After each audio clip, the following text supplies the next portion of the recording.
Good morning, Malta and Gozo, and welcome to another episode of Lovin Daily. My name is John Paul Sapati. Today I'm joined by Julian Bonici, and these are your 5 headlines for today. Teachers and staff at some of Malta's private schools have been told that Covid19 vaccines are mandatory. A bestiality law is finally being pushed through Parliament. An MP refuses to say whether he reported his family threats over Lovin Daily's affidavit to police. Football fans have finally returned to stadiums after 16 months, and young athletes have undergo their own marathon swim after Neil Aju's world record. Make sure to stick around to the end of the episode where we have a special interview with athlete Karen Amato, who, along with 3 other athletes, is going to kayak from Malta to Sicily non-stop in order to raise awareness for children and youth obesity. Yeah, so on to our first story, quite an interesting one, all about the Covid-19 vaccine. So teachers and staff at certain private schools, now including a St. Anton's school, must get a Covid-19 vaccine or face being barred from the next scholastic year. So Lovin Malta first revealed this yesterday. Lovin Malta had actually seen some emails sent out to staff at St. Anton's school and other schools, sort of detailing the new decree. Now it should be noted that some staff are actually exempt from taking the vaccine if they can provide a health reason. But sources who spoke to Lovin Malta actually raised concerns that once they went to HR, this actually wasn't offered. Now, the decision raises a lot of ethical and legal concerns, right, about forcing someone to take a vaccine they simply do not wish to do. Now, EU regulations had actually addressed this and actually said, listen, you can't discriminate against someone who hasn't taken a vaccine. However, in other cases, this has happened before, right? So like in Malta at the moment, if you're a third country national, you need to eventually always get an HPV vaccine, a measles vaccine, and the Covid-19 vaccine before getting your work permit. Whereas close by, in Italy, for example, they've already banned children from attending schools when they're unvaccinated against measles, for example, and they've already told health workers over there they refuse to get the Covid-19 vaccine, they won't work and they won't get paid. So we'll see obviously how the situation is going to develop. On a Maltese front, the Malta Union of Teachers said the decision was shameful by private schools to do so, and later on in the evening St. Anton actually weighed in on the issue and said, kind of backtracked really, and said, listen, we're not going to actually be enforcing this, and we're not going to be checking whether people are going to get the vaccine. But obviously raising a little bit of a question, why on earth would you send out that email in the first place? Now, as a personal opinion, I'm someone actually who's fully vaccinated. I got the vaccine, and I do think, listen, if you want, you should get it. But I do believe in personal choice, right? There's an element of choice, and listen, if you just feel super uncomfortable with taking it, nobody should put a gun to your head and force you to do so. Yeah, no, I agree with you completely. I think personal choice is super important in this matter, but people are being coerced in many ways to take the vaccine, such as, if you're not vaccinated, you have to wear a face mask out in groups of 2, you're unable to attend certain events, and like I said, it's not just Malta that requires people to get the third country nationals to get COVID-19 vaccine. Even if you're traveling elsewhere outside the EU especially, you're required to take the vaccine. So if you want to return to some sense of normality, I believe that eventually you will have to take the COVID-19 vaccine, but then again, I don't feel like people should be pressured into it, like you stated. So we'll see how this develops out.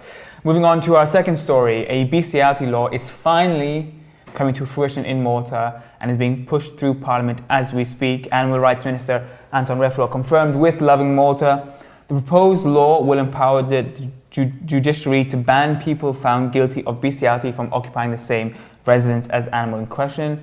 It's a long shot from actually criminalizing bestiality, which I think a lot of people were hoping for, but at least it's a start and a step in the right direction, because under current Maltese law, a person cannot be charged for the act of having sex with an animal. They can only be charged if they injure the animal in the process. This came to light last year when a man was found having sex with a flock or engaging with sexual activity with a flock of sheep in St. Julian's. He wasn't charged under the Animal Welfare Act because there is no law under that, but he was charged in fact for just breaking into someone's property. Obviously it's something that's needs to be addressed for a while. Animal activists have been calling for it. It's good to see that in fact something is being done at the moment. However, there's a lot that needs to be done so we can actually criminalize bestiality in Malta, which is one of the few EU countries to actually not specifically ban the act of having sex with animals. In other news, there are a couple of other issues, in fact, concerning animal welfare that still need to be addressed. For example, pet groomers, unregulated pet groomers, trainers, and breeders who provide their services outside any kind of legal framework. In fact, majority of them, as shocking as it may sound, are unregulated. And we saw an incident a couple of weeks ago where a family dog died because it suffered from a neck injury whilst at a pet groomer. And this really comes down to the fact that pet groomers aren't regulated. They don't have CCTVs. They're not obliged to have CCTVs in their premises. So instances like this do happen. Thankfully, a law is being drafted as we speak to regularize these professions, and is being prepared by the Veterinary Surgeons Council with stakeholders being consulted. So hopefully we see some progress in that aspect too. Yeah, no, it seems like quite a lot of work on the Animal Rights Ministry's plate, but I have to say, this bestiality law, as much as it's a good step in the direction, is really weak, right? With addressing the actual issue. I would have hoped that the government would actually criminalize having sex with animals. I think it's about time we did so. No, it's 2021. On to our next story. Rozan Kutayar's involvement in a 2019 Mdina property deal linked to Jorgen Fenech remains in the news. So for those who haven't been following, the Standards Commission has finalized his report on the claim and says he believes that Rozan Kutayar pocketed €46,500 in brokerage fees from the deal and is now actually under investigation from tax authorities because of it. However, the interesting focus at the moment, and Lovin Malta has been following it quite intensely, is the involvement of Ian Castaldi-Paris. Ian Castaldi-Paris is a Labour MP who actually competes against Rozan Kutayar on the 8th district in the general election. Now, he was actually the notary who was there while the affidavit was signed, the affidavit that actually made the initial claim, and has since said that he received threats against his family for his role in signing the affidavit. Now, Lovin Malta contacted Ian Castaldi-Paris yesterday to get his take on the situation and see whether he's actually filed a police report, against threats against his family. However, he refused to comment at all, and even refused to say the identity of the person who threatened him. Now, Ian Castaldi-Paris' role in the affidavit is super important. At the end of the day, Joseph Camilleri, the person who made the claim, didn't actually want to sign the affidavit. He was actually told to do so by Ian Castaldi-Paris because Castaldi-Paris wanted proof in hand to go confront Robert Abela with the allegation. However, the detail actually never reached Robert Abela and was leaked before everything. So make of that what you will. The Standards Commission has even kind of semi-pointed the finger at Ian Castaldi-Paris, saying his role in the whole thing is ambiguous at best. I think though what I guess is really worrying, at least for Prime Minister Robert Abela, is that it seems that not everything is as well in his parliamentary group, and people are very willing, to maybe stab each other in the back ahead of a general election. Yeah, absolutely. I mean, at least he's kind of permanently suspended Rozan Kutayar from his cabinet, but like you said, things don't look too good internally for him, and really doesn't send a good image out of Malta and kind of in the international news, especially in the backdrop of the fact that we've recently been grey-listed. The country seems to be kind of slowly falling apart again, internally, politically, and I think more hardline action needs to be taken to kind of sort this mess out, because really, as a population, I think it's something we want to be dealing with. We have bigger fish to fry, especially when the fact that we have been just been grey-listed. So really, more hardline stance needs to be taken and harder action. I believe, at least. Moving on to our fourth story, and some good news now for local sports fans, as fans are now finally allowed to return to football stadiums after 16 months of venues being closed.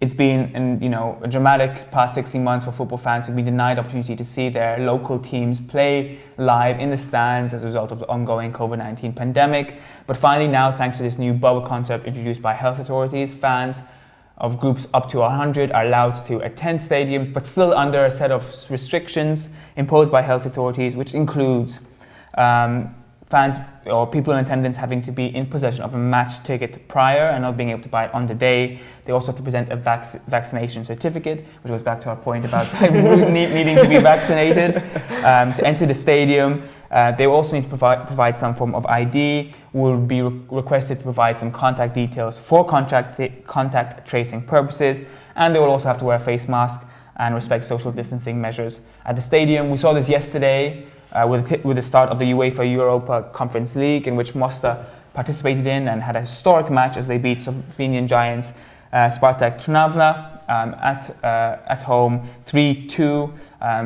Fans were present for the stadium, and photos uploaded online show them separated out. It's not the normal we kind of hope to return to, but I think a lot of people are ecstatic the fact that we can finally get back to kind of some live sporting events. Southend Core, Malta's diehard football fan base, took to social media to kind of celebrate the news.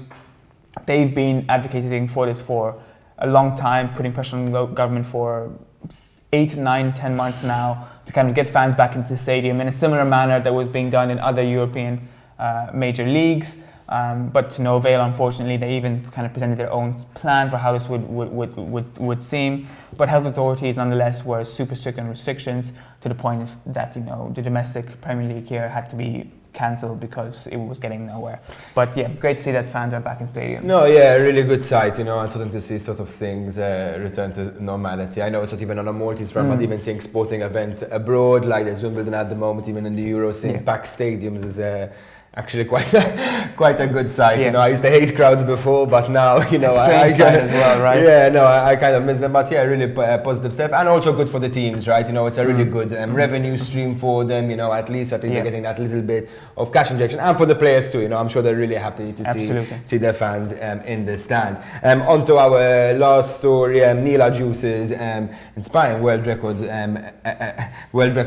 breaking the world record. It continues to inspire many. Lovin Malta, yes, they covered stories about 2 young athletes undergoing marathon swims, sort of inspired by his world record-breaking feat. So yes, Lovin Malta spoke to Zach Bujea, who's just 8 years old, and he's swimming a 2.2 kilometers swimming in October across Melliha Bay from Gerbolin to Slugs Bay. He's all doing it in aid of a wave of change. And Neela Juice, who actually teaches him, might actually join on the swim if he's in Malta. So it's going to be a really nice thing. We spoke to him all about his dedication, why he's doing it. It's a really nice story. Be sure to check it out all on lovinmalta.com. Absolutely. And then one of Malta's other inspiring athletes, a young athlete, Jake Vella, has also decided to take on a 100-kilometer swim inspired by Neela Juice in Malta National Pool. He's already swam 60 kilometers, which is incredibly impressive, and he's doing it for the Association of Abandoned Animals, as well as Neela Juice's Wave of Change initiative. So it's great to see all these athletes out here pushing the limits and all doing it for a good cause at the end of the day. Yeah, before we get to our interview, I just want Lovin Malta is there announced that the Lovin Social Media Awards is back, and you can just read about it all on our website. There's a really good article on how to get involved. So we're going to go to a short video, and after that we'll be back with a really super interview.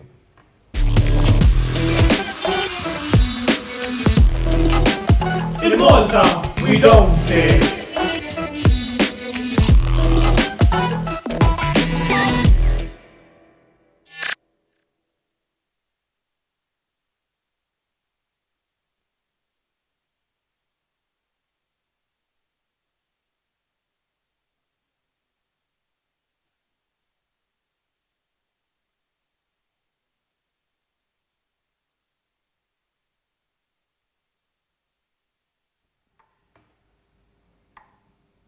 Welcome back to Lovin Daily. We're now joined by Karen Amato, one of 4 athletes who's going to be kayaking from Malta to Sicily non-stop, all in aid of, all to raise awareness for children and youth obesity. You're about to kick off your challenge later on this month, but before we get to that, what is this challenge exactly, and why did you decide to undertake it in the first place?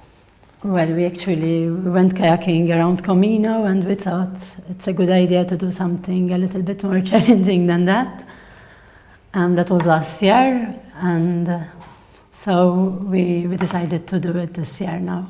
So it's a bit more of a challenge than going around Camino, right? You're actually going from St. Paul's Bay to Sicily Marina de Ragusa. It's going to take you approximately, I believe, about 16 to 18 hours, and you're doing about 6.5 kilometers per hour throughout the night, and you plan to get there by sunset in Sicily and enjoy the time there. Is this in aid of a specific charity or initiative or certain cause? Actually, it's to regarding obesity in Malta. We're always talking about this, and we thought we could raise awareness about it. That small changes can go a long way. And do you think so? Is obesity an issue here in Yes, Malta? definitely. Especially after COVID, most of the kids have been sitting down, and I think it's time that they start moving much more. And the sports were stopped. So exactly. So you're aiming specifically, kind of trying to target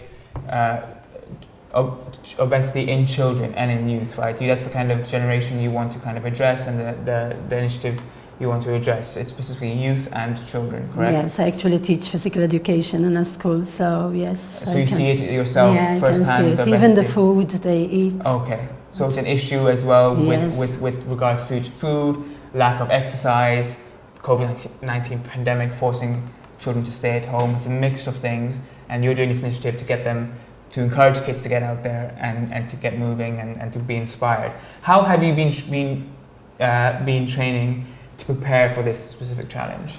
Well, we used to kayak 3 times a week. We had to do one long one and the other one were shorter because it takes a lot of time. And then the last one was around Malta. And how long does that take time-wise to It took us around 9 to 10 hours. Okay. Depends on the speed. It depends how many times you stop.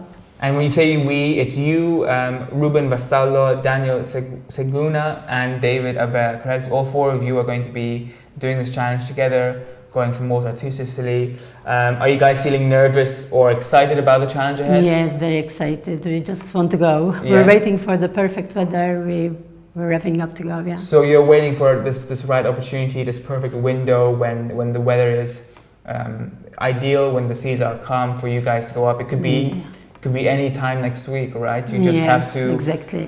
Find the right window and pack your stuff and head off. Someone who did that recently but did it maybe a bit longer distance and swam was Neil Juice. I'm sure we've all heard about him and all inspired by him. Is he an inspiration for you when heading into this yes, challenge? Definitely. Whenever they ask us, what about the big fish? We tell them Neil was actually in the water. Exactly. I mean, he said he's amazing. He said he didn't see any fish when he was swimming from Linosa to Malta. So, I mean, I don't think fish is your it's biggest very encouraging. but I mean, I think the weather is more your enemy in this. I mean, you're going to be kayaking in the summer heat in the sun. Yeah. It's sunburn's obviously going to be an issue. But you know, it's definitely encouraging to see people like you and like we mentioned before, young athletes taking on these incredible challenges and being inspired by Neil Juice. If you had to give your message to viewers ahead of this challenge, what would it be? That everyone's achievement, no matter how small or big it is, just as long as you get off your sofa and chair, that's enough.